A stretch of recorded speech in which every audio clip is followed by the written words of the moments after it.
Welcome to The Explainer. I am so pumped to have you here today because we're tackling an absolute juggernaut of modern cinema.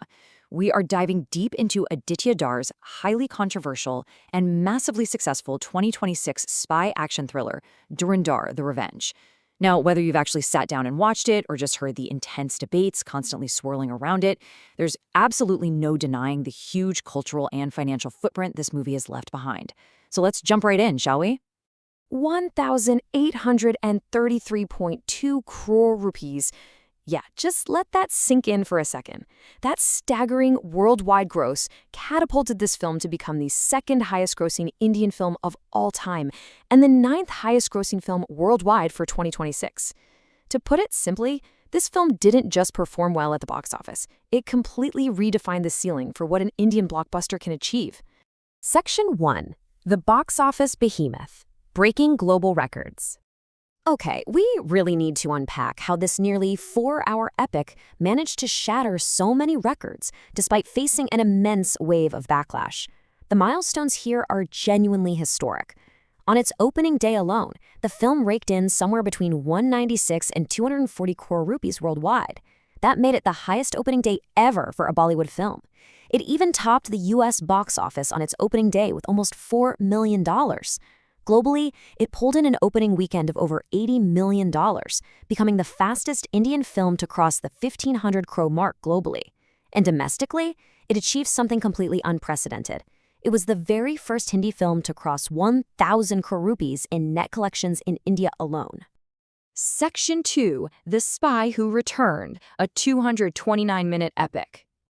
To understand the massive financial gravity of this movie, we have to look at the actual story that pulled audiences into the theaters, because beneath the financial success lies a sprawling, heavy, and deeply complex narrative spread across 7 distinct chapters. The protagonist's grueling, decade-spanning journey begins way back in the year 2000, when Jaskrit Singh Rangi's family is brutally attacked in Pathankot during a land dispute. This kicks off a bloody quest for personal vengeance. Fast forward to 2004, and Indian intelligence operatives recruit him. He's given a totally new identity, Hamza Ali Mazari, and deployed to Kabul. By 2009, he successfully infiltrates the Karachi underworld, manipulating local gang wars just to gain the trust of the infamous Dawood Ibrahim. Finally, after a grueling mission of dismantling terror networks from the inside out, he abandons his alias and returns to India. At the very core of the film is a profound tension. Ranveer Singh plays a dual role, Jaskirat versus Hamza. On one hand, you have a vengeful brother, and on the other, a deep-cover operative navigating the incredibly dangerous Pakistani terror networks. All the while, his ultimate driving motivation is to avenge the 26/11 Mumbai attacks. The sheer weight of balancing these two identities is really what anchors the entire massive runtime. Section 3. Fiction meets geopolitics, blurring lines. Now, the core gimmick of Dhurandhar: The Revenge is how it anchors its highly sensationalized fictional espionage thriller in very real, very traumatic historical events. The narrative relies heavily on actual historical anchors.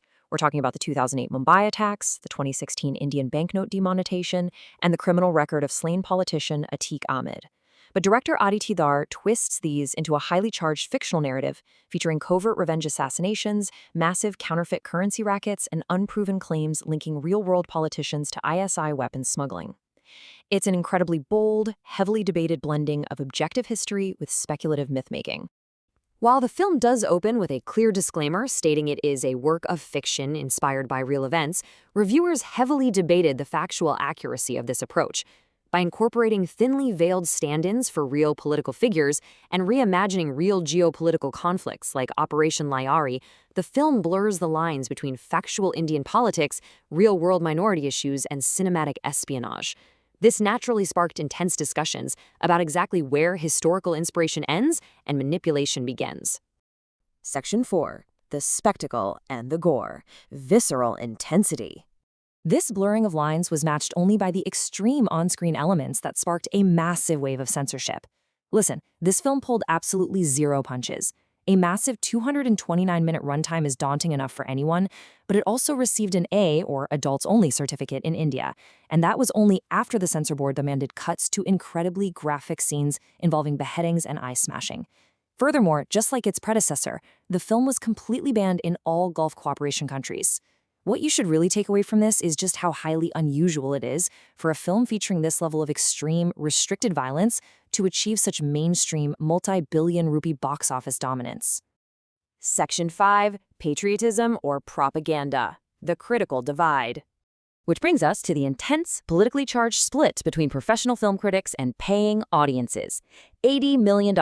That was the global opening weekend. The audience appeal was undeniable, fierce, and immediate. People flocked to the theaters, eager to consume this epic.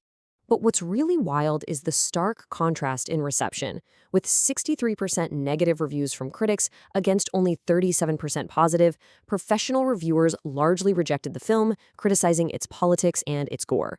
Yet the audiences, the everyday people buying those $80 million worth of tickets in a single weekend, clearly loved it. It's a massive, fascinating disconnect between the critical establishment and the general moviegoer. To truly understand the divide, we need to hear both sides neutrally. For its supporters, as Cinema Express described it, this was a masterful, stylish piece of myth-making that mixes gripping storytelling with heavy political messaging.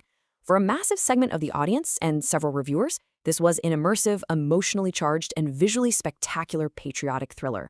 They saw the heavy messaging not as a flaw, but as a defining feature of a modern Indian action epic.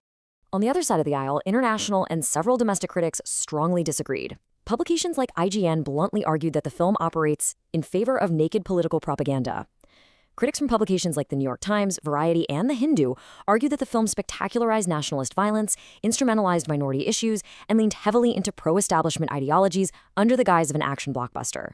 Yet, regardless of this fierce political and critical debate, the film's cultural impact was absolute. The dialogue "Mera bachcha hai tu," which translates to "You are my child," completely permeated pop culture. It wasn't just shared among fans. It was co-opted for brand marketing by massive entities like food brands Haldiram's and Vadilal. Incredibly, it was even used in campaigns by the Delhi police. It just goes to prove that the film broke out of the cinema and embedded itself into daily conversation. So, what does this all mean for the future of cinema? It leaves us with one final lingering question. Does Dhurandhar: The Revenge redefine the Indian blockbuster formula with its unapologetic scale and massive financial returns? Or does it permanently, and perhaps dangerously, blur the line between sheer entertainment and hardline political ideology? That is the true legacy of this 2026 phenomenon. And ultimately, it's up to you to decide. Thank you so much for joining me on this explainer. Keep asking questions, and I'll catch you next time.